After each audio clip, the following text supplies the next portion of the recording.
नमस्कार दोस्तों, मैं बरजमन मीणा आप सभी का स्वागत करता हूं आपके अपने इस YouTube channel Alia exam quiz में। तो आज अपन सेकंड ग्रेड का जो सेकंड पेपर है सोशल साइंस यानी सामाजिक विज्ञान का जो पेपर है कलाम एकेडमी का, ये माइनर टेस्ट पेपर 6 है। ठीक है, मैंने यूट्यूब पर पहले 4 पूरे टेस्ट करवाए थे एसएसटी के, और एक जो मेजर टेस्ट पेपर है वो करवाए थे मैंने। 5वां मैंने छोड़ दिया है और ये है 6वां। ठीक है, तो आप सभी जो हैं क्लास को लाइक कर देना और चैनल को भी सब्सक्राइब कर लेना, क्योंकि एसएसटी के जितने भी पेपर बचे हुए हैं माइनर और मेजर वो मैं सभी करवाने वाला हूँ। ठीक है, तो शुरुआत करते हैं। देखिए प्रश्न नंबर 1, अंकगणितीय माध्य को निम्न प्रकार से ज्ञात किया जाता है। अंकगणितीय माध्य को तो किसके माध्यम से ज्ञात किया जाता है? सभी समांकों को योग में संख्या से भाग देकर। ठीक है, सभी समांकों को योग में संख्या से भाग देकर के, इसमें आ जाएगा 4 नंबर। अगला क्वेश्चन देखो 2 नंबर है, बहुलक वह संख्या है जो, बहुलक वह संख्या है जो बार बार प्रस्तुत होती है। बहुलक से कहते हैं जो बार बार प्रस्तुत की जाती है। ठीक है, तो इसमें जाएगा 1 नंबर। तीसरा प्रश्न देखिए, निम्नलिखित में से कौन सा संबंध सत्य है? कौन सा संबंध सत्य है? तो इसमें जाएगा समांतर माध्य, माध्यिका और बहुलक, यह जाएगा 3 नंबर। प्रश्न नंबर 4 है, समानांतर माध्य से विभिन्न मूल्यों के विचलनों के वर्गों का जोड़ होता है। तो यहाँ पर आ जाएगा न्यूनतम। क्या होता है? न्यूनतम। 5 नंबर क्वेश्चन है, निम्नलिखित में से कौन सा केंद्रीय प्रवृत्ति के उन माप को दर्शाता है जिन्हें आलेखी तौर पर आसानी से अभिकलित किया जा सकता है। ठीक है, तो यहाँ पर आ जाएगा फिर माध्यिका और बहुलक। ठीक है, माध्यिका और बहुलक। 6ठा प्रश्न है, माध्यिका का सूत्र उपयोग में लाया जाता है जिससे क्या होता है? सबसे मध्य की संख्या को ज्ञात किया जा सके, बाकी सभी संख्याओं को आरोही अथवा अवरोही क्रम में व्यवस्थित करके। यहाँ पर आ जाएगा 3 नंबर। अगला देखो 7 नंबर क्वेश्चन। 7 नंबर क्वेश्चन है, यहाँ पर खाली स्थान दिया है। ठीक है, और आगे दिया है कि आंकड़ों को विशिष्ट या प्रतिनिधि मूल्य के रूप में सारांशित करने का एक तरीका है। तो यहाँ पर क्या जाएगा फिर? केंद्रीय प्रवृत्ति के मापक। ठीक है, 3 नंबर इसका राइट आंसर हो जाएगा 7 में। 8 नंबर क्वेश्चन है, राजकोषीय नीति के 3 घटक हैं। राजकोषीय नीति के 3 घटक हैं, तो इसमें सरकारी व्यय, सार्वजनिक ऋण और सरकारी प्राप्तियां, इसमें जाएगा 1 नंबर। प्रश्न नंबर 9, राष्ट्रीय मुद्रा का विनियमन दर का नियमन किसके द्वारा किया जा सकता है? तो यहाँ पर आ जाएगा केंद्रीय बैंक के द्वारा। इसके द्वारा? केंद्रीय बैंक के द्वारा। अगला देखिए 10 नंबर क्वेश्चन है, निम्नलिखित में से किसी भारतीय रिजर्व बैंक के द्वारा निर्धारित नहीं किया जाता है। भारतीय रिजर्व बैंक के द्वारा निर्धारित नहीं किया जाता है। देखो बैंक दर को किया जाता है CRR को भी किया जाता है और SLR को भी किया जाता है। तो यहाँ पर जाएगा PLR। ठीक है, PLR 3 नंबर इसका राइट है। 11 नंबर प्रश्न है, निम्न श्रेणी का समानांतर माध्य क्या होगा? देखो यहाँ पर रोल नंबर है, अंक है, इनमें से आपको बताना है कि समानांतर माध्य कौन सा होगा। तो यहाँ पर आ जाएगा समांतर माध्य कौन सा आएगा? 8। क्या आएगा? 8। ठीक है, 11 के अंदर आ जाएगा 3 नंबर। प्रश्न नंबर 12 है, भारत सरकार के बजट में कुल घाटे में किस घाटे का सबसे अधिक योगदान है? तो यहाँ पर आ जाएगा राजकोषीय घाटा। कौन सा घाटा? राजकोषीय घाटा। प्रश्न नंबर 13 है, जिस बजट में विगत व्ययों को आधार नहीं बनाया जाता है वह है? तो यहाँ पर आ जाएगा zero base budget. 4 number. Question number 14 है, कौन सा सही सुमेलित नहीं है? कौन सा सही सुमेलित नहीं है? पहला M1 बराबर लोगों के पास रखी करेंसी प्लस व्यावसायिक एवं सहकारी बैंकों के पास रखी मांग जमाएं प्लस रिजर्व बैंक के पास अन्य जमाएं। ये सही है। दूसरा है M2 बराबर M3 प्लस डाकघर एवं रिजर्व बैंक के पास कुल जमाएं। तो ये इसमें गलत है, ठीक है। दूसरा M3 बराबर M1 प्लस व्यावसायिक बैंकों की निवल आवधिक जमाएं। ये सही है। और चौथा है M4 बराबर M3 प्लस डाकघर बजट संस्थाओं में कुल जमाएं। तो ये भी क्या है, सही है। कौन सा गलत है, दूसरा। 15 नंबर क्वेश्चन देखिए, निम्नलिखित में से किसे विस्तृत मुद्रा के रूप में जाना जाता है? विस्तृत मुद्रा के रूप में, तो यहाँ पर आ जाएगा M3। प्रश्न नंबर 16 है, किस केंद्रीय प्रवृत्ति के माप में चरम मूल्यों का न्यूनतम प्रभाव होता है? न्यूनतम प्रभाव होता है बहुलक। इसमें जाएगा क्या आ जाएगा, बहुलक। क्वेश्चन नंबर 17 है, निम्न श्रेणी का बहुलक ज्ञात कीजिए। तो यहाँ पर श्रेणी दी हुई है, ठीक है। तो क्या ज्ञात करना है, बहुलक ज्ञात करना है। तो बहुलक हो जाएगा इसमें 44, ठीक है। ये 44 में क्या है, बहुलक है।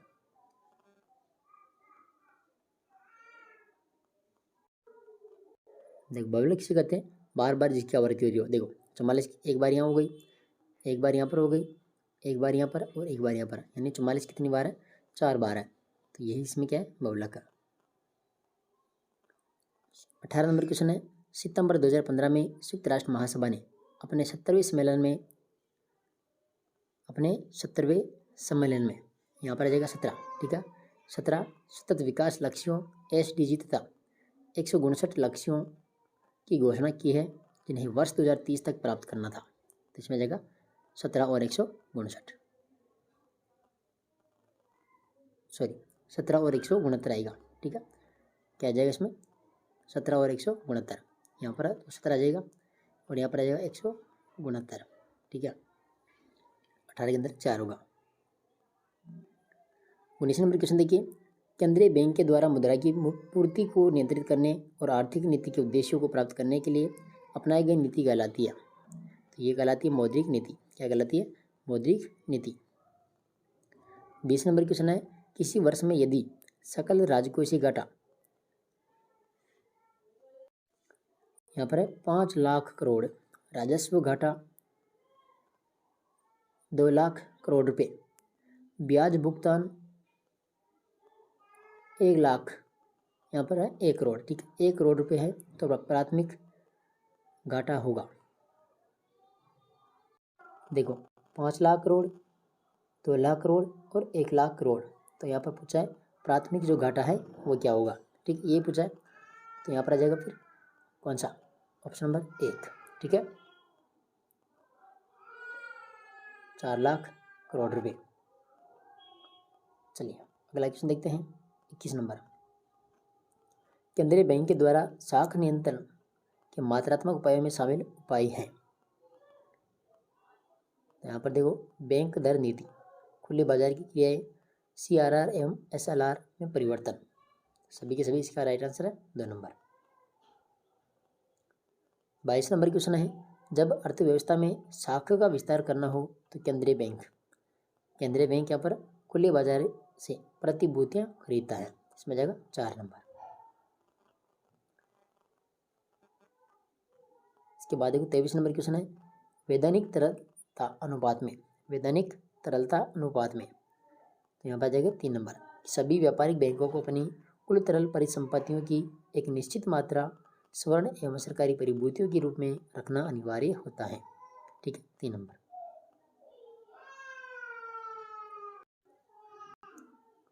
24 नंबर क्वेश्चन देखो, UN द्वारा निर्धारित सतत विकास के 17 लक्ष्यों में से प्रथम लक्ष्य है। तो यहाँ पर आ जाएगा गरीबी निवारण। कौन सा है, गरीबी निवारण। क्वेश्चन नंबर 25 देखो, केंद्रीय बैंक के द्वारा साख नियंत्रण के गुणात्मक उपाय हैं। तो इसमें आ जाएगा साख की राशनिंग भी आ जाएगा, नैतिक दबाव भी आ जाएगा, प्रत्यक्ष कार्यवाही, यानी इसका राइट आंसर है प्रयुक्त सभी, ठीक है, 4 नंबर। अगला क्वेश्चन देखिए 26 नंबर, बैंक दर से तात्पर्य है, बैंक दर से तात्पर्य है। तो इसमें आ जाएगा 2 नंबर कि जिस पर केंद्रीय बैंक व्यापारिक बैंकों के बिलों की पुनर्कटौती करता है। तो यहाँ पर आ जाएगा 2 नंबर। अगला देखिए 27 नंबर क्वेश्चन, रिजर्व बैंक की मौद्रिक नीति के प्रमुख उपकरणों में शामिल है।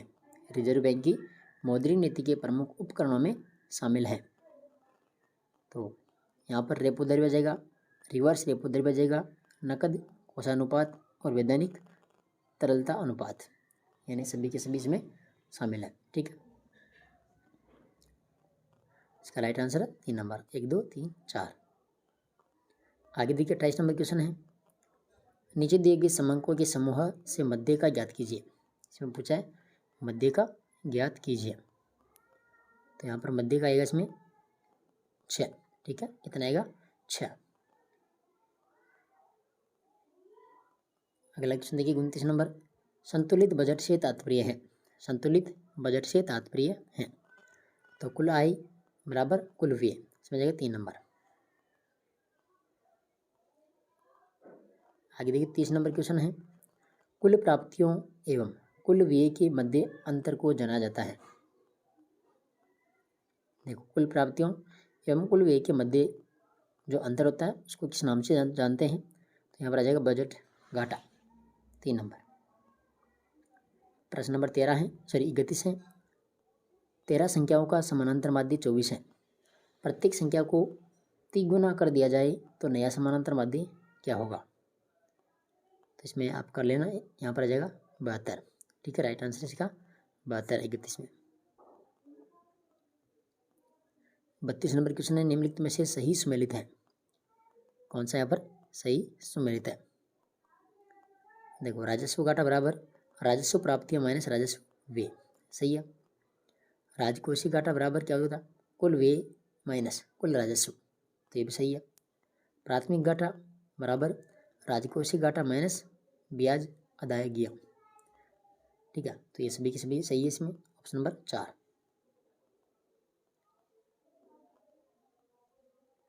अगला देखिए 33 नंबर क्वेश्चन है, राजस्व बजट में व्यय की प्रमुख मदों में शामिल है। राजस्व बजट में व्यय की प्रमुख मदों में शामिल है। तो 33 में क्या हो जाएगा यहाँ पर, देखो सरकारी सेवाओं पर व्यय, ब्याज अदायगी और अनुदान एवं सब्सिडी। ठीक है, परिसंपत्तियों का निर्माण, ये नहीं होगा। तो इसमें जाएगा 1 2 3। ठीक है, 1 नंबर। 34 नंबर क्वेश्चन देखिए, निम्नलिखित में से सही सुमेलित नहीं है। सही सुमेलित कौन सा नहीं है। देखो SDG-2 इसका भूखमरी को खत्म करना इसका उद्देश्य है। SDG-4 या गुणवत्तापूर्ण शिक्षा, ये भी सही है। SDG-7 सस्ती एवं स्वच्छ ऊर्जा, ये भी सही है। SDG-10 जमीन पर जीवन, इसमें गलत है चौथा। कौन सा गलत है, 34 में 4 नंबर। 35 नंबर क्वेश्चन देखिए, निम्न में से कौन सा मौद्रिक नीति का उद्देश्य नहीं है। कौन सा मौद्रिक नीति का उद्देश्य नहीं है। देखो पूर्ण रोजगार, कीमती स्थिरता, भुगतान संतुलन, साम्यावस्था, संतुलित बजट, तो ये नहीं है। कौन सा नहीं है, संतुलित बजट। 36 नंबर क्वेश्चन है, निम्नलिखित कथनों पर विचार कीजिए और सत्य कूट का चयन कीजिए। देखो मानव विकास रिपोर्ट UNDP द्वारा प्रकाशित की जाती है, सही है। UNDP के द्वारा वर्ष 1990 में प्रथम बार मानव विकास रिपोर्ट प्रकाशित की गई, तो ये भी सही है। 1 2 सत्य है। ठीक है, प्रश्न नंबर 37 है, मानव विकास सूचकांक एक संयुक्त सूचकांक है। मानव विकास सूचकांक एक संयुक्त सूचकांक है। तो यहाँ पर क्या जाएगा, इसमें जीवन प्रत्याशा, शैक्षिक उपलब्धि एवं प्रति व्यक्ति सकल घरेलू उत्पाद, 3 नंबर।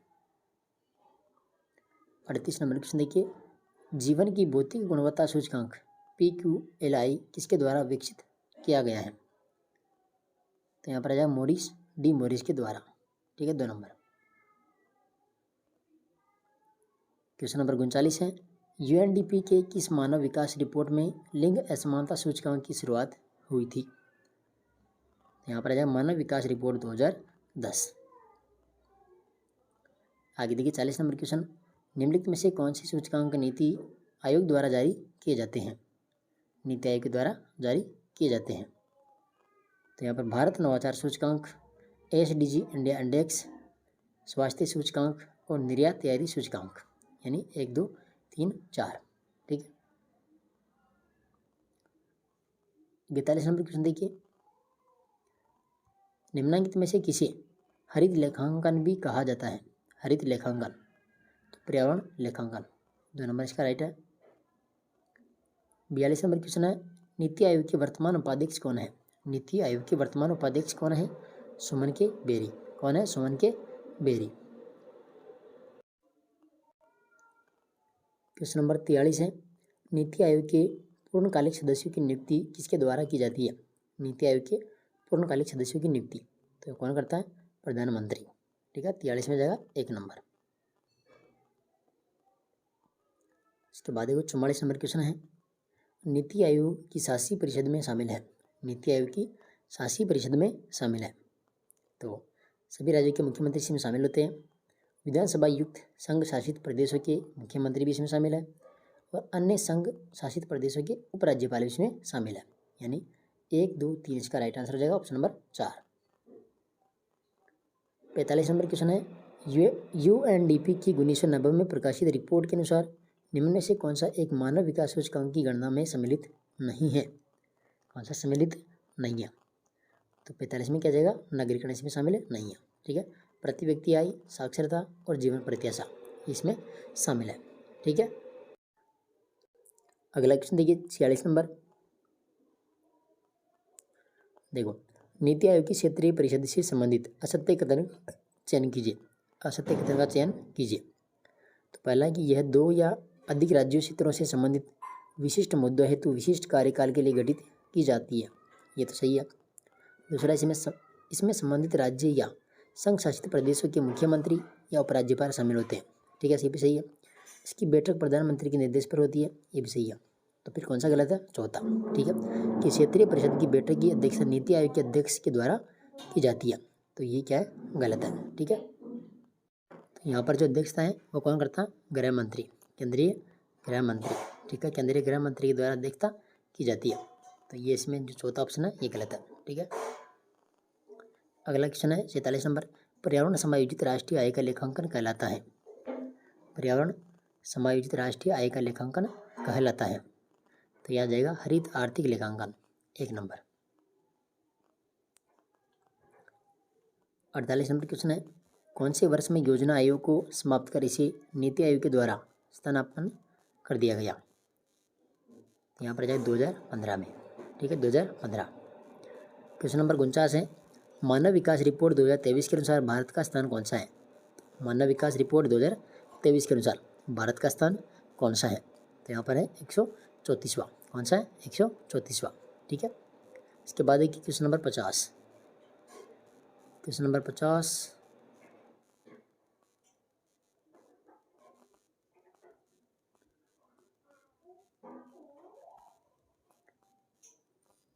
देखो, नीति आयोग की स्थापना से संबंधित कथनों पर विचार कीजिए।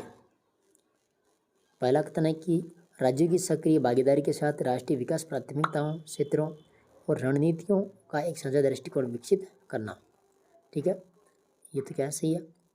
दूसरा, समाज के उन वर्गों पर विशेष ध्यान देना जो आर्थिक प्रगति से पर्याप्त लाभ न उठा पाने के जोखिम में है, ये भी सही है।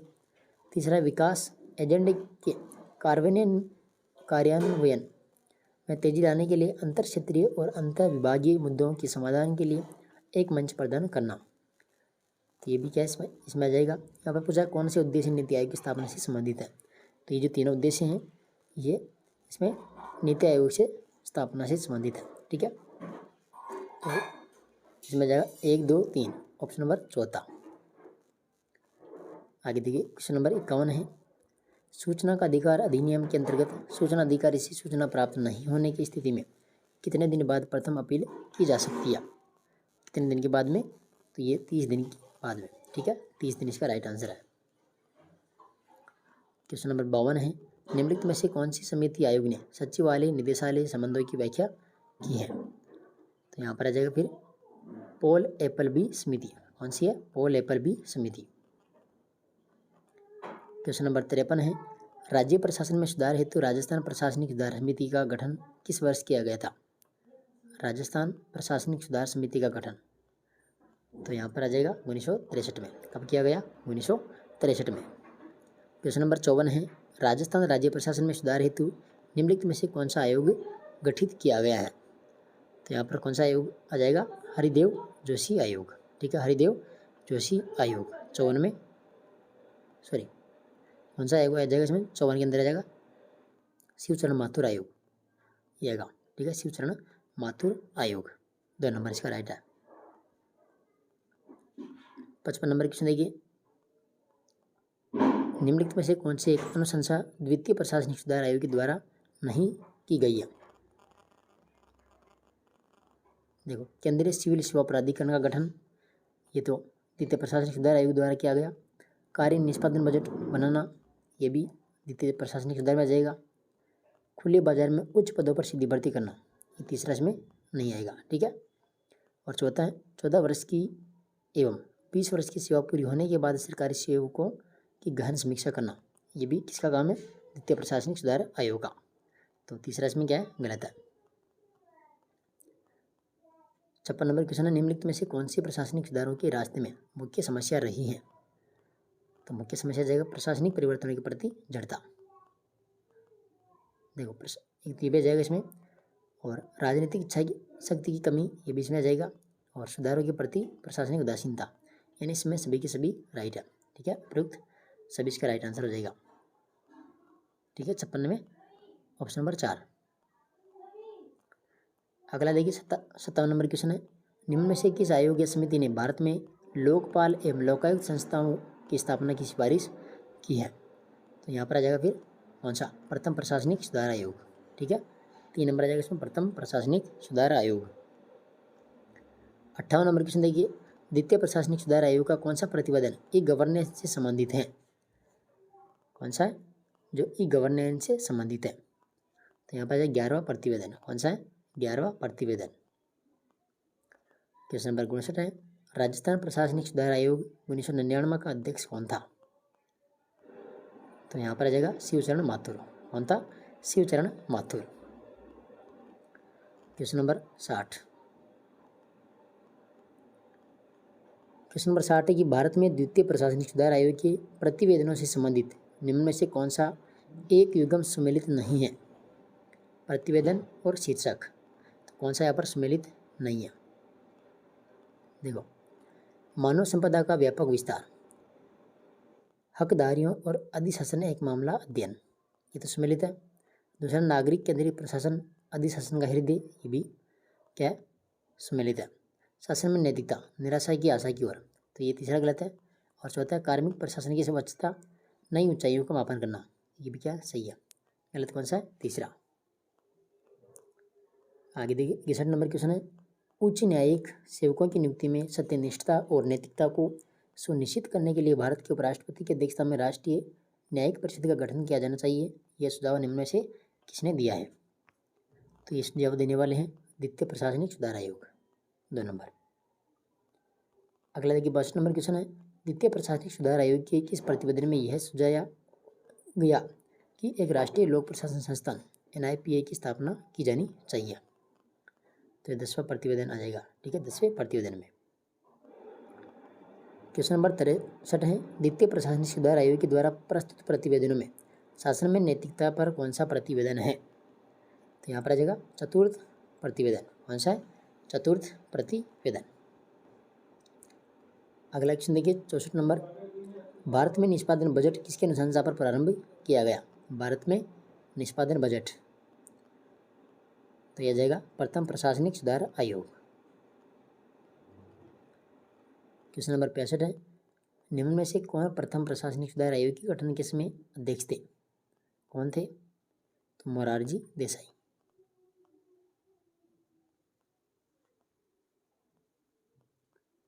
क्वेश्चन नंबर 66, केंद्रीय मुख्य सूचना आयुक्त के संदर्भ में कौन सा सही नहीं है। कौन सा सही नहीं है। पहला कि उनकी नियुक्ति भारत के राष्ट्रपति के द्वारा एक समिति की अनुशंसा पर की जाती है। ठीक है, सही है। दूसरा, मुख्य सूचना आयुक्त को मासिक 2,50,000 रुपये निश्चित मिलते हैं, ये भी सही है। तीसरा कि वह समिति प्रधानमंत्री, लोकसभा में नेता प्रतिपक्ष तथा प्रधानमंत्री के द्वारा नामांकित एवं संघीय कैबिनेट मंत्री से युक्त होती है, ये भी सही है। चौथा कि वे 5 वर्ष या 70 वर्ष की आयु जो भी पहले हो तब तक पद पर बने रहते हैं, तो ये क्या है, गलत है। ठीक है, तो यहाँ पर क्या आएगा, यहाँ पर आएगा 3 वर्ष, या तो 3 वर्ष या फिर 65 साल की उम्र तक। ठीक है, 3 वर्ष या फिर 65 साल की उम्र तक पद पर बने रहते हैं। ठीक है, तो 66 में आ जाएगा ऑप्शन नंबर 4। क्वेश्चन नंबर 67 देखिए, निम्न में से कौन भारत में स्वतंत्रता से पूर्व स्थापित प्रशासनिक सुधार आयोग या समिति में सम्मिलित था? तो देखो, एचिसन आयोग भी था, लॉर्ड इलिक्स्टन आयोग भी था, टाटनहम समिति भी थी और ली आयोग भी था। यानी इसमें सभी जाएगा ऑप्शन नंबर 4, 1 2 3 4। क्वेश्चन नंबर 68 है, निम्न में से कौन सा या कौन से एक आयोग का गठन के संतानम कमेटी की सिफारिश पर किया गया था? देखो, कौन से आयोग का गठन संतानम कमेटी की सिफारिश पर किया गया था? तो यहाँ पर जाएगा केंद्रीय सतर्कता आयोग, 2 नंबर। क्वेश्चन नंबर 69 है, सरकारी आयोग 1983 में कितने सदस्य थे? सरकारी आयोग में कितने सदस्य थे 1983 के अंदर? तो यहाँ पर थे 3 सदस्य। कितने थे? 3। क्वेश्चन नंबर 70, सरकारी आयोग के द्वारा प्रस्तुत प्रतिवेदनों में निम्न में से कौन सा प्रतिवेदन सम्मिलित नहीं है? कौन सा सम्मिलित नहीं है? देखो, देश की एकता और अखंडता के लिए मजबूत केंद्र का होना अनिवार्य है। सही बात है ये तो। दूसरा कि राष्ट्रीय विकास परिषद का पुनर्गठन करके इसका नाम राष्ट्रीय आर्थिक एवं विकास परिषद कर दिया जाए, ये भी सही है। तीसरा, अंतर्राज्यीय परिषद की स्थापना की जाए, ये भी सही है। चौथा कि राज्यपाल राजनीतिक रूप से तटस्थ तथा संबंधित राज्य का होना चाहिए, ये गलत है। ठीक है, ऑप्शन नंबर 4।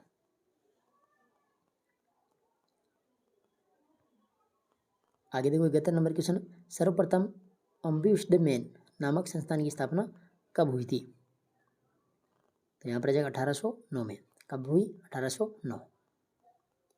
क्वेश्चन नंबर 72, सर्वप्रथम 9 मई 1968 को संसद में लोकपाल विधेयक किसके द्वारा प्रस्तुत किया गया?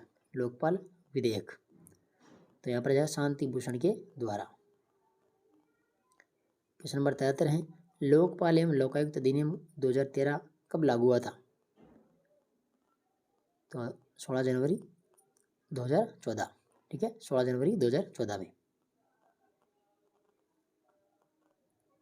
74 नंबर क्वेश्चन है, लोकपाल एवं लोकायुक्त संस्था है, लोकपाल एवं लोकायुक्त संस्था है, तो ये आ जाएगी वैधानिक निकाय है। क्या है? वैधानिक निकाय। क्वेश्चन नंबर 75 है, लोकपाल एवं लोकायुक्त संस्था में अध्यक्ष रहित अधिकतम सदस्य संख्या कितनी हो सकती है? तो यहाँ पर आ जाएगा 8। क्वेश्चन नंबर 76, लोकपाल संस्था की सदस्यों का चयन एक समिति के द्वारा किया जाता है जिनमें सम्मिलित होते हैं। तो इसमें प्रधानमंत्री भी सम्मिलित होता है, स्पीकर भी होता है और लोकसभा में विपक्ष का नेता इसमें शामिल होता है। ठीक है, राज्यपाल द्वारा नाम निर्दिष्ट एक प्रख्यात विधिवेता इसमें शामिल नहीं होता है। ठीक है, इसमें जाएगा 1 2 3। ऑप्शन नंबर कौन सा है? तीसरा।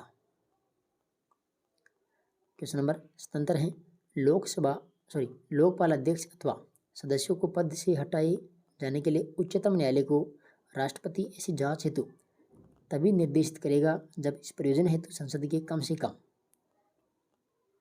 कम 100 सदस्यों के द्वारा राष्ट्रपति को याचिका दी जाएगी। ठीक है, 100 आ जाएगा, 100 सदस्य।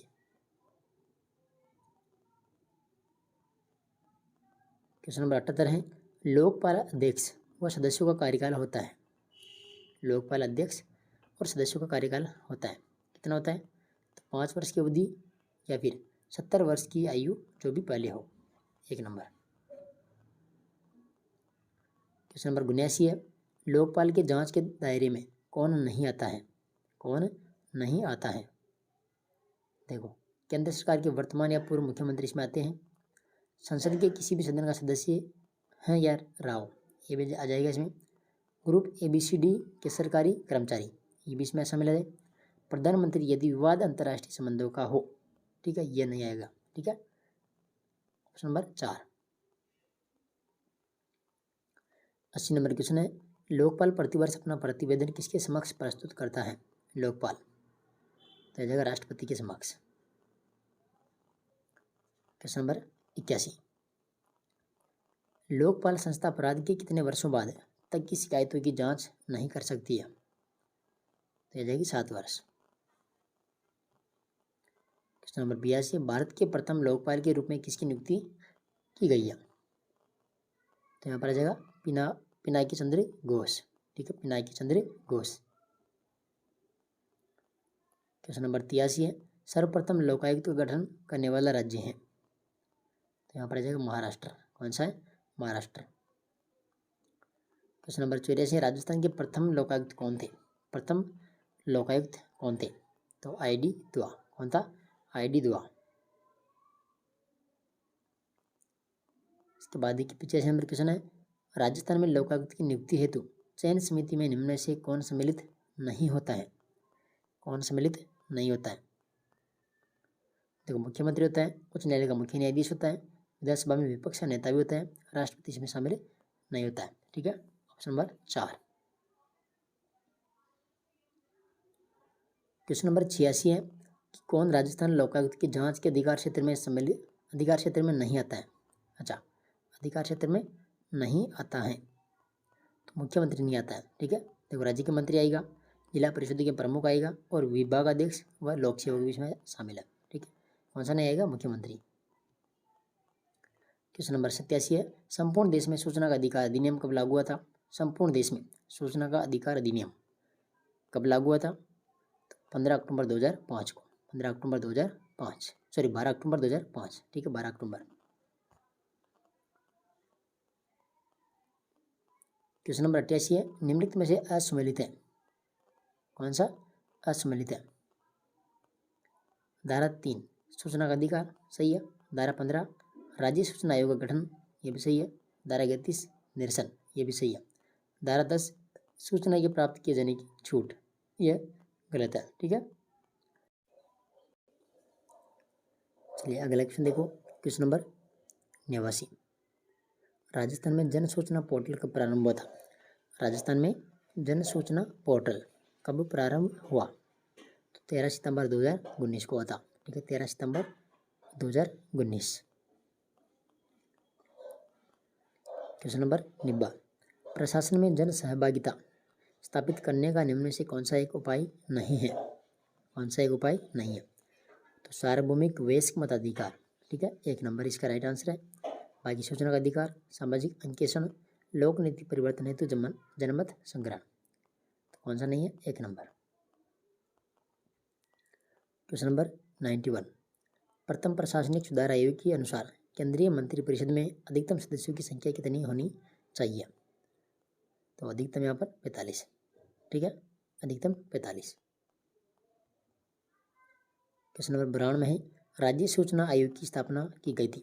राज्य सूचना आयोग की स्थापना 18 अप्रैल 2006 को। 18 अप्रैल 2006। क्वेश्चन नंबर 93 है, कौन कौन सूचना का अधिकार अधिनियम 2005 की परिधि में आते हैं? कौन कौन आता है इसमें? तो इसमें देखो, राष्ट्रपति, किसी राज्य का मुख्यमंत्री और प्रधानमंत्री सभी इसमें जाएंगे। क्वेश्चन नंबर 94 है, सूचना का अधिकार कानून को लागू करने वाला प्रथम राज्य कौन था? देखो, यहाँ पर आ जाएगा तमिलनाडु। कौन सा है? तमिलनाडु। क्वेश्चन नंबर 95, सूचना का अधिकार संशोधन अधिनियम कब पारित किया गया?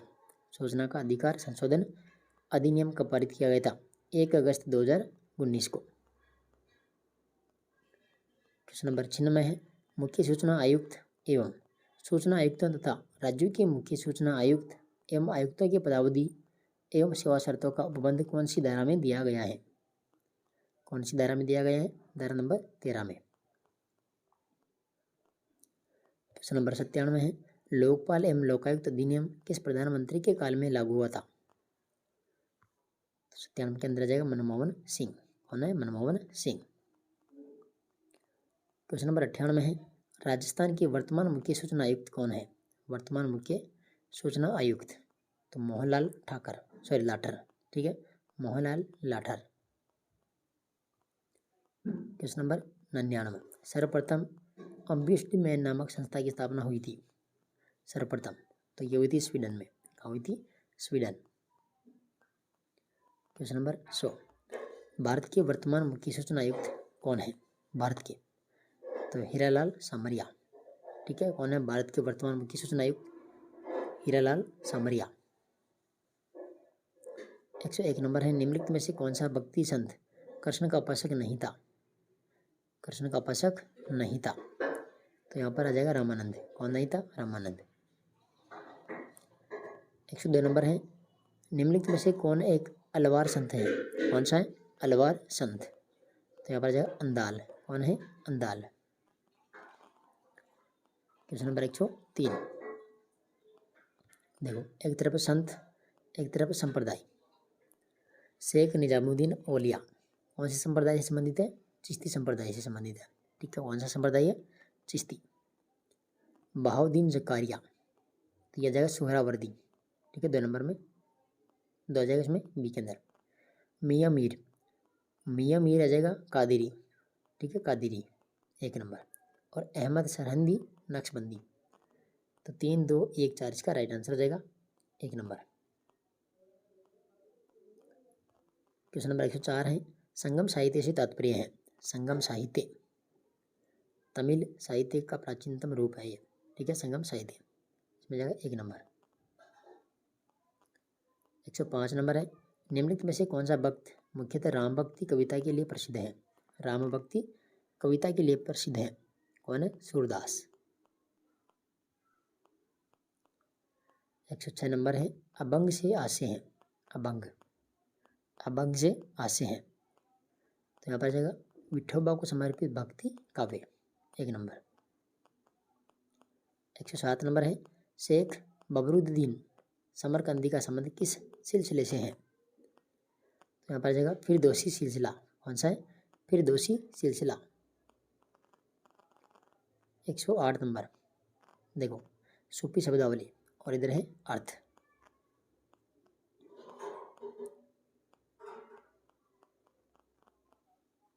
देखो सम्मिलित करते हैं। देखो बरकत, बरकत में क्या आएगा? एक सूफी की आध्यात्मिकता पवित्रता, 4 नंबर आ जाएगा। फुतुह, इसमें आ जाएगा बिन मांगा दान। ठीक है, 2 नंबर। मलफूजत, सूफी संत का वार्तालाप आ जाएगा। और खानकाह, इसमें आ जाएगा सूफी गतिविधियों का स्थल। ठीक है, 4, 2, 3, 1, ऑप्शन नंबर तीसरा। अगला क्वेश्चन देखिए 109 नंबर, निम्नलिखित में से अष्टछाप के संस्थापक थे?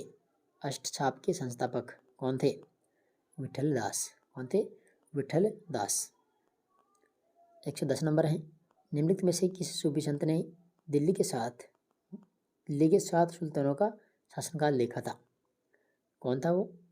तो वो था निजामुद्दीन औलिया। नेक्स्ट क्वेश्चन देखिए 111 नंबर, निम्नलिखित में से सही सुमेलित युग्म नहीं है? सही सुमेलित युग्म नहीं है। देखो रेदास निर्गुण भक्ति, नानक निर्गुण भक्ति, सूरदास सगुण भक्ति, पीपा सुगुण भक्ति, ये गलत है। ठीक है, ऑप्शन नंबर 4 इसका गलत है। 112 नंबर है, निम्नलिखित में से अलवार संत नहीं है? देखो अलवार संत कौन सा नहीं है? तो यहाँ पर जाएगा माणिक सागर। ठीक है, 1 नंबर। 113 नंबर देखिए, 7वीं से 9वीं शताब्दी के बीच धार्मिक आंदोलनों के प्रादुर्भाव के संदर्भ में निम्न कथनों पर विचार कीजिए और सत्य कोट का चयन कीजिए। ठीक है, इन आंदोलनों का नेतृत्व नैनारों व अलवारों ने किया था, ये सही है। इन आंदोलन के संत उच्च जाति से संबंधित थे जिन्होंने बौद्ध व जैन धर्म का प्रबल समर्थन किया था, तो ये क्या है? गलत है। ठीक है, 113 के अंदर केवल एक ही सत्य है, 1। क्वेश्चन नंबर 114 है, नयनार सेव संतों के गीतों का संकलन है? तो यह आ जाएगा एक तो त्योवरम और एक आ जाएगा तिरुवाचकम, यानी 2 व 3 दोनों। 115 नंबर है, रामानुज ने किस सिद्धांत का प्रतिपादन किया था? रामानुज, तो जाएगा विशिष्ट द्वैता द्वैतवाद। क्वेश्चन नंबर 116 है, वीर शैव आंदोलन 12वीं शताब्दी के मध्य कहाँ प्रारंभ हुआ था? तो यह जगह कर्नाटक में। कहाँ हुआ था? कर्नाटक। 117 नंबर है, वैष्णव जन तो तेने कहिए पीर प्राय जने रे, उक्त वक्तव्य किस संत का है? तो यहाँ पर आ जाएगा नरसिंह मेहता। कौन है? नरसिंह मेहता। 118 नंबर है, सूरसागर, सूरसावल्ली और साहित्य लहरी नामक रचनाएं किस संत किया? तो यहाँ पर आ जाएगा सूरदास किया। 119 नंबर है, कश्मीर में सूफीवाद के ऋषि पंथ की स्थापना किसके द्वारा की गई, जिन्हें नंद ऋषि के नाम से भी जाना जाता है? तो यहाँ पर आ जाएगा शेख नूरुद्दीन वली, शेख नूरुद्दीन वली। 120 नंबर है, खालसा पंथ की स्थापना किसके द्वारा की गई थी? गुरु गोविंद सिंह के द्वारा। 121 नंबर है, बाबा गुरु नानक ने उपासना और धार्मिक कार्यों के लिए जो जगह नियुक्त की थी उसे क्या कहा जाता है? तो यहाँ पर जाएगा धर्मशाल, क्या कहते हैं? धर्मशाल। 122 नंबर है, निम्नलिखित में से महाराष्ट्र में भक्ति आंदोलन से संबंधित संत हैं। देखो, ज्ञानेश्वर भी है, एकनाथ भी है, तुकाराम भी है और सखुबाई भी है। यानी ये सभी के सभी जो है ये महाराष्ट्र में भक्ति आंदोलन से संबंधित संत है। ठीक है, 1, 2, 3, 4। 123 नंबर है, गीत गोविंद की रचना किसके द्वारा की गई थी? गीत गोविंद तो ये की गई थी जयदेव के द्वारा। 124 नंबर क्वेश्चन, शंकरदेव, देखो शंकरदेव से संबंधित निम्नलिखित कथनों पर विचार कीजिए और सत्यकूट का चयन कीजिए।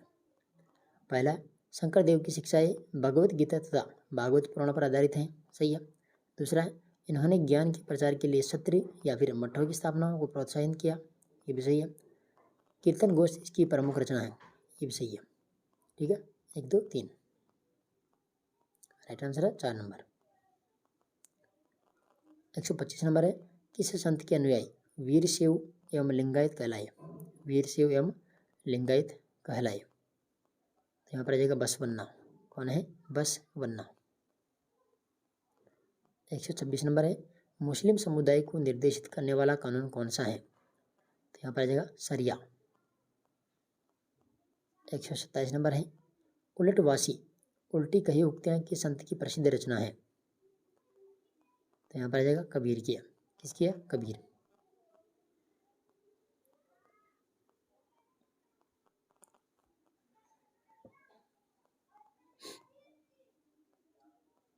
देखिए 128 नंबर है, एक तरफ पुस्तकें एक तरफ संबंध। देखो, कस्ब उल महजूब ये सूफी विचारों और आचारों पर प्रबंध पुस्तिका है। ठीक है, मकतूबात ये लिखे हुए पत्रों का संकलन इसमें, और तज़किरा जो है सूफी संतों की जीवनियों का सम्मान इसमें मिलता है। ठीक है, ये सभी के सभी यहाँ पर सम्मिलित है। ठीक है, 1, 2, 3। 129 नंबर है, कबीर को भक्ति मार्ग दिखाने वाले गुरु कौन है या कौन थे? रामानंद। कौन थे? रामानंद। अगला क्वेश्चन 130 नंबर, भारत में लिखा प्रथम सूफी तज़किरा है? तो सियार उल ओलिया, सियार उल ओलिया। क्वेश्चन नंबर 132 है, कस्ब उल महजूब पुस्तक के लेखक हैं? यहाँ पर आ जाएगा अली बिन उस्मान हुजवीरी। ठीक है, हुजवीरी, अली बिन उस्मान हुजवीरी इसके लेखक हैं। 132 नंबर, देखो निम्न कथनों पर विचार कीजिए एवं नीचे दी गई कोड की सहायता से सही विकल्प का चयन कीजिए। पहला है, नामदेव, एकनाथ और तुकाराम जैसे वैष्णव संत कभी भगवान विठल के उपासक थे। किसके? कभी भगवान विठल के, सही है। दूसरा है, भगवान विठल की आराधना ने वारकारी संप्रदाय को जन्म दिया, ये भी सही है। यानी 1 व 2 दोनों क्या सही है। ठीक है, 3 नंबर। 133 नंबर है, एक पत्थर की पूजा की जाती है तो दूसरे को पैरों तले रौंदा जाता है। यदि एक भगवान है तो दूसरा भी भगवान है। ठीक है, उक्त कथन की संत का है कि एक पत्थर को क्या करते हैं? पूजते हैं और दूसरे पर पत्थर मारते हैं या फिर पैरों तले रौंदा जाता है। ठीक है, तो अगर एक भगवान है तो दूसरा भी क्या है? भगवान है। एक ही संत का कथन था, तो ये था फिर नामदेव का। किसका था? नामदेव। 134 नंबर, देखो मठ है एक तरफ स्थान। ज्योतिर्मठ ये उत्तराखंड में बद्रीनाथ, ठीक है। गोवर्धन मठ है उड़ीसा के अंदर पुरी। श्रृंगेरी मठ है मैसूर कर्नाटक के अंदर है। और शारदा मठ जो है ये द्वारिका गुजरात में है, ठीक है। 4 3 2 1 ऑप्शन नंबर कौन सा है? 4। अगला क्वेश्चन देखिए 135 नंबर है। पंढरपुर की वार्षिक तीर्थ यात्रा पर बल देने वाला संप्रदाय है, कौन सा है? वारकरी संप्रदाय। 135 में जाएगा 1 नंबर। 136 नंबर। किस सूफी संत के अनुयायी उन्हें सुल्तान उल मशेख, शेखों में सुल्तान कहकर संबोधित करते थे? तो यह जाएगा शेख निजामुद्दीन औलिया। 137 नंबर है। सूफी शब्दावली से संबंधित असत्य युग्म है। सूफी शब्दावली से संबंधित देखो मुर्शिद गुरु, मुरीद शिष्य, समा सूफी संगीत, फना उत्तराधिकारी, ये गलत है, ठीक है। 4 नंबर गलत है। 138 नंबर है। रामलल्ला वैराग्य संदीपनी एवं विनय पत्रिका नामक ग्रंथों की रचना किसके द्वारा की गई है? तो यह जाएगा तुलसीदास के द्वारा। 139 नंबर है। निम्नलिखित में से कौन सा संत बहलोल लोदी एवं सिकंदर लोदी के समकालीन थे? बहलोल लोदी और सिकंदर लोदी कबीर जाएगा इसका राइट आंसर। 140 नंबर है। निम्नलिखित में से किस संत के उपदेशों का संकलन बिज्जक नामक ग्रंथ में मिलता है? बिज्जक नामक ग्रंथ में मिलता है, तो ये मिलता है कबीर का। 141 नंबर है। खाकी नागा उत्तरादि का संबंध किस संप्रदाय से है? तो यह जाएगा दादू संप्रदाय। क्वेश्चन नंबर 142 है।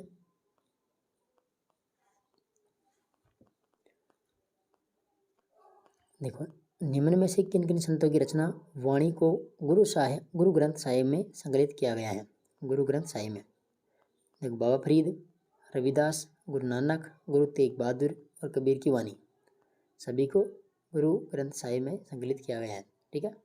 सभी आ जाएगा इसमें राइट। 1 2 3 4 5 ऑप्शन नंबर चौथा। 143 नंबर। सभी भक्ति संतों के मध्य एक समान विशेषता थी कि इन्होंने अपनी वाणी को उसी भाषा में लिखा जिसे उनके भक्त समझते थे, ठीक है। 3 नंबर इसका राइट है। 144 नंबर है। राग गोविंद के रचनाकार हैं, कौन है? मीराबाई। 145 नंबर है। कबीर का अरबी भाषा में अर्थ है, कबीर का अरबी भाषा में अर्थ है महान। 146 नंबर है। गुरु नानक के उत्तराधिकारी लहणा जो बाद में आगे चलकर किस नाम से प्रसिद्ध हुए थे? लहणा, तो ये गुरु अंगद, ठीक है, गुरु अंगद। 147 नंबर।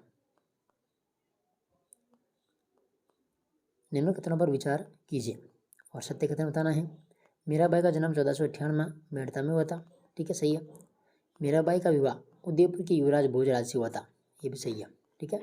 1 2 दोनों सही है, इसमें जाएगा 3 नंबर। 148 नंबर है। कौन रामानंद के शिष्य नहीं थे? कौन रामानंद के शिष्य नहीं थे? देखो तन्ना था, पीपा था और हरिदास भी था, मीराबाई ये नहीं थी, ठीक है। 149 नंबर है। ज्ञानेश्वरी गीता पर एक व्याख्या के लेखक है, ज्ञानेश्वरी, तो यह जाएगा ज्ञानेश्वर, ठीक है, 3 नंबर। और क्वेश्चन नंबर 150 जो कि आज का लास्ट प्रश्न है, ठीक है, कि सतनामी संप्रदाय की स्थापना किसके द्वारा की गई थी? सतनामी संप्रदाय की स्थापना तो ये की गई थी वीरबान के द्वारा। तो ये आज अपन ने माइनर टेस्ट पेपर 6 देख लिया है, ठीक है। अभी जो माइनर टेस्ट पेपर बचे हुए 7 8 9 10 11, ठीक है, और इसके बाद में 2 मेजर टेस्ट पेपर हो गए। तो सभी जो बचे हुए पेपर है वो मैं आपको जल्दी करवा दूंगा परीक्षा से पहले। आप जो सभी है क्लास को लाइक करें, शेयर करें और चैनल को सब्सक्राइब करें, ठीक है। बाकी फर्स्ट पेपर के में जितने पेपर है वो करवा दिए हैं मैंने, और रीड की भी चल रही है, ठीक है। तो आप टेलीग्राम से भी जुड़ जाइए, आपको PDF मिल जाएगी टेलीग्राम चैनल पर। धन्यवाद।